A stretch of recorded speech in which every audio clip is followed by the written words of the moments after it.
जो होता है अच्छे के लिए होता है। मालती देवी अपने बड़े घर में अपने दो बेटों रमेश और सुरेश के साथ खुशहाल जीवन जी रही थीं। उनका बड़ा बेटा रमेश बहुत तेज और चालाक था, जबकि छोटा बेटा सुरेश मासूम और सरल स्वभाव का था। उनके पास गांव में काफी जमीन थी, जिस पर दोनों भाई साथ काम किया करते थे। हे सुरेश, कृपया आज शहर जाओ और 4 बोरी बीज लेकर आओ। बाकी का काम मैं संभाल लूंगा। लेकिन उसकी टांग में मोच आई हुई है। वह इस हालत में शहर कैसे जा पाएगा? हे माँ, इसी वजह से मैं उसे शहर भेज रहा हूँ। जब वह चलेगा तो उसकी टांग जल्द ही ठीक हो जाएगी। सुरेश, जिसका पैर चोटिल था, अपने बड़े भाई से अपनी हालत नहीं बता पाया और शहर चला गया। शाम को सुरेश बीज लेकर लौटा। बीज लाए हो? अच्छा है, कल हम खेतों में जाकर बीज बो देंगे। अगले दिन रमेश और सुरेश खेतों में बीज बोने लगे। सुरेश दिन भर मजदूरों की तरह मेहनत करता रहा, जबकि रमेश बीच बीच में पेड़ के नीचे आराम करने चला जाता। सुरेश हमेशा अपने बड़े भाई से ज्यादा मेहनत करता, लेकिन वह कभी अपनी माँ को यह बात बताने घर नहीं जाता। हर शाम जब दोनों भाई घर लौटते, तो रमेश हमेशा बहुत थका हुआ दिखाई देता, मानो उसने सारा काम किया हो। अरे माँ, आज तो कमर ही टूट गई। इतनी गर्मी और ऊपर से इतना काम। मेरे प्यारे बेटे, तू कितना काम करता है। सुरेश का पैर खराब है, इसलिए सारी जिम्मेदारी तुझ पर आ गई है। कोई बात नहीं माँ, चाहे मैंने किया हो या उसने, एक ही बात है। मालती देवी ने रमेश की शादी के बारे में सोचना शुरू किया। अब तुझे शादी कर लेनी चाहिए। इस उम्र में मैं और काम नहीं कर सकती। एक बार तेरी शादी हो जाए तो मैं सुरेश के लिए भी लड़की देखूंगी। माँ, सुरेश से भी पूछ लो, उसे भी शादी करनी होगी। मुझे पूछने की जरूरत नहीं।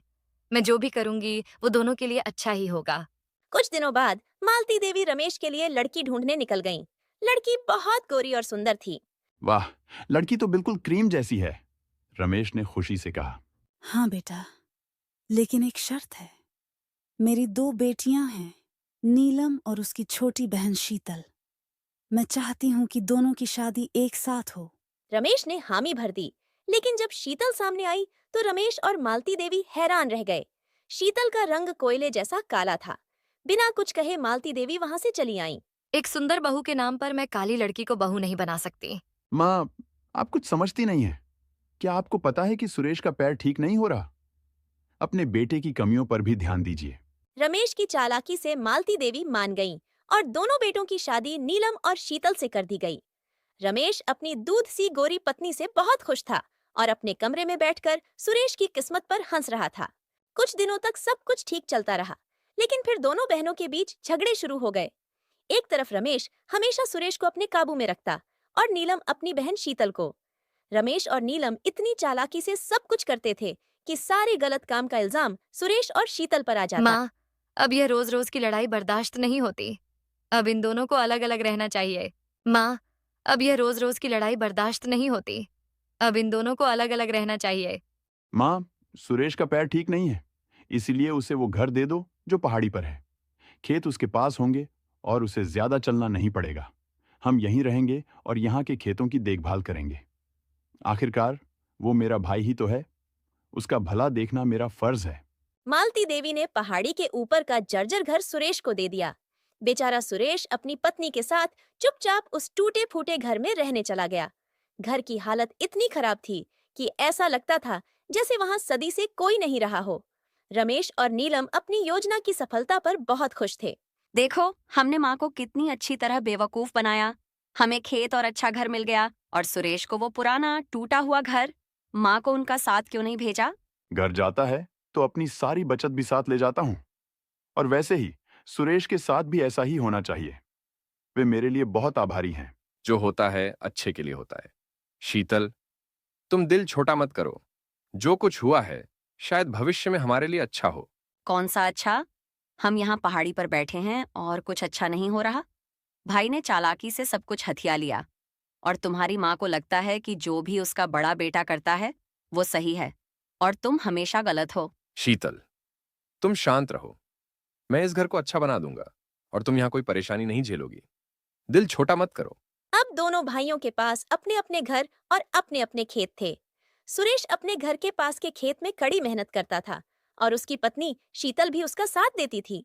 दोनों कड़ी धूप में भी काम करते रहते। कुछ दिनों बाद शीतल गर्भवती हो गई, लेकिन फिर भी वह सुरेश के साथ खेत में मेहनत करती रही। एक दिन गांव में एक प्रमुख मंत्री आया। भाई, मैं देख रहा हूं कि तुम्हें पैर में कुछ समस्या है, लेकिन फिर भी तुम बैल की तरह मेहनत कर रहे हो और तुम्हारी गर्भवती पत्नी भी तुम्हारी मदद कर रही है। मंत्री जी, अगर मैं अपने पैरों की चिंता करूंगा तो हम क्या खाएंगे? मुझे ऐसी मेहनती लोग देखकर बहुत खुशी होती है, जो कठिनाइयों में भी मेहनत करना जानते हैं और कोई बहाना नहीं बनाते। रामलाल, इस साल जो इनाम हम 5 लोगों को देते हैं, वो इस मेहनती आदमी को दिया जाना चाहिए। इसे कल ही एक ट्रैक्टर मिलना चाहिए और उसकी पत्नी के लिए सभी चिकित्सा सुविधाएं भी मेरी निधि से दी जाएं। और हाँ, उनके आने वाले बच्चे के लिए 1 लाख रुपए भी दें। यह सुनकर सुरेश और शीतल की खुशी का ठिकाना नहीं रहा। उनकी आंखों में खुशी के आंसू थे। यह सुनकर सुरेश और शीतल की खुशी का ठिकाना नहीं रहा। उनकी आंखों में खुशी के आंसू थे। अगले ही दिन सुरेश को नया ट्रैक्टर मिला और उसकी खेती का काम बहुत आसान हो गया। कुछ ही दिनों में उसकी फसल लहराने लगी। सुरेश और शीतल बहुत खुश थे। लेकिन फिर एक रात बहुत तेज बारिश शुरू हो गई।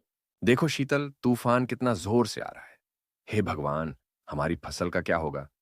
हमारी फसल को कुछ नहीं होगा, क्योंकि हम इतनी ऊंचाई पर रहते हैं। हमारे खेतों में पानी जमा नहीं होगा। लेकिन मैं अपने भाई के बारे में सोच रही हूं। उनके सारे खेत बर्बाद हो जाएं। पूरी रात बारिश होती रही और गांव में पानी भर गया। रमेश के सारे खेत बर्बाद हो गए और उनके घर में भी घुटनों तक पानी भर गया। रमेश का उस साल कोई फसल नहीं हुई और घर में पानी भर जाने से वहां रहना मुश्किल हो गया। धीरे धीरे रमेश ने अपनी माँ की सारी बचत भी खत्म कर दी। जब उसकी माँ के पास भी पैसे खत्म हो गए तो रमेश और उसकी पत्नी ने उनके साथ बुरा व्यवहार करना शुरू कर दिया। नीलम, मेरी दवा खत्म हो गई है। रमेश से कहो कि आज दवा ले आए। यहाँ हमारे पास खाने को कुछ नहीं है और आप दवा की बात कर रही हैं। बूढ़ी उम्र में बीमारियां होती हैं। आपको अब इनके साथ जीना सीखना होगा। हे भगवान, तुम मुझसे ऐसा कैसे कह सकती हो? मैंने अपनी सारी बचत तुम्हें दे दी और आज तुम मेरे लिए दवा भी नहीं ला सकती? तभी रमेश वहां आता है और अपनी माँ का साथ देने के बजाय उस पर चिल्लाना शुरू कर देता है। तुमने हमारी मदद करके कोई एहसान नहीं किया। पूरा दिन बिगाड़ते रहते हैं और मेरी पत्नी सारा घर का काम करती है। हे भगवान, मैं क्या सुन रहा हूँ? मैं हमेशा नीलम की घर के कामों में मदद करता हूँ। बहू और उसके बेटे मालती देवी को बहुत बुलाते हैं और उसी समय वे उसे सुरेश के घर छोड़ने के लिए अपने घर से निकल पड़ते हैं। जब वे सुरेश के घर पहुंचते हैं तो वे उसके घर को देखकर दंग रह जाते हैं। उसके लहलहाते खेत और खेत में खड़ा अरे माँ, भाई, भाभी, प्लीज अंदर आइए। बेटा, मैं तुम लोगों को हमेशा गलत समझती रहे। मुझे माफ कर दे बेटा। अरे माँ, ये सब आपका ही है। हम हमेशा चाहते थे कि आप हमारे साथ रहें। मत रोइए और यहाँ बैठिए। अरे सुरेश, ये घर कब बनवाया? और तुम्हारे खेत तो बारिश से बर्बाद हो गए थे। और ये ट्रैक्टर किसका है? भाई, बस समझ लो कि जो भी हुआ हमारे भले के लिए हुआ। मेरे पैरों की समस्या के कारण मंत्री साहब ने मुझे यह ट्रैक्टर दिया है और आज हमारे खेत भी सुरक्षित हैं। अगर आपने हमें यह खेत न दिए होते तो वे डूब गए होते। यह सुनकर रमेश और नीलम बहुत गुस्सा हो जाते हैं और अपनी किस्मत को कोसते हुए वहां से चले जाते हैं। सुरेश और शीतल अपनी माँ के साथ खुशी खुशी रहते हैं और कुछ दिनों बाद उनके घर एक सुंदर बेटी का जन्म होता है, जिससे उनकी खुशी दोगुनी हो जाती है।